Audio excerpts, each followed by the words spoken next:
L'Australie a franchi un cap diplomatique ce 11 août. Le Premier ministre Anthony Albanese annonce que son pays reconnaîtra l'État de Palestine en septembre prochain lors de l'Assemblée générale des Nations unies. L'Australie reconnaîtra l'État de Palestine. L'Australie reconnaîtra le droit du peuple palestinien de créer son propre État sur la base des garanties que l'Australie a reçues de l'autorité palestinienne. Nous coopérerons avec la communauté internationale pour faire de ce droit une réalité.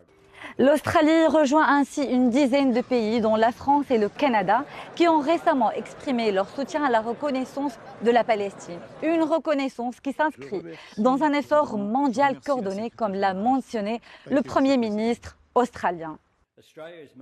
L'Australie fait cette déclaration aujourd'hui à l'issue d'une réunion de notre cabinet dans le cadre d'un effort international coordonné visant à donner une impulsion à la solution à deux États. Au cours des 2 dernières semaines, j'en ai discuté avec le Premier ministre Starmer, le président Macron, le Premier ministre Luxon et le Premier ministre Ishiba, ainsi qu'avec le Premier ministre Netanyahou jeudi dernier et le président Abbas mardi 5 août. La solution à deux États est le meilleur espoir de l'humanité pour briser le cycle de la violence au Proche-Orient et pour mettre fin au conflit, aux souffrances et à la faim à Gaza.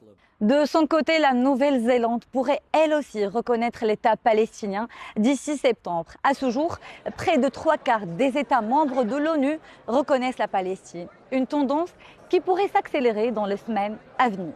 Une vague de reconnaissance diplomatique vivement critiquée par le Premier ministre israélien Benjamin Netanyahou, qui parle d'un élan international honteux et décevant.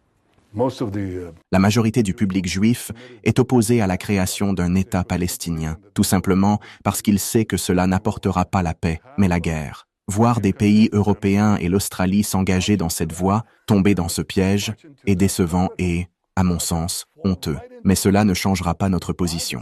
Depuis octobre 2023, la guerre à Gaza a fait des milliers de morts, provoquant une crise humanitaire sans précédent. Les violences se sont intensifiées en Cisjordanie, territoire occupé par Israël depuis 1967. Rendez-vous en septembre prochain à l'ONU, où le monde pourrait bien redessiner les contours de la diplomatie au Moyen-Orient.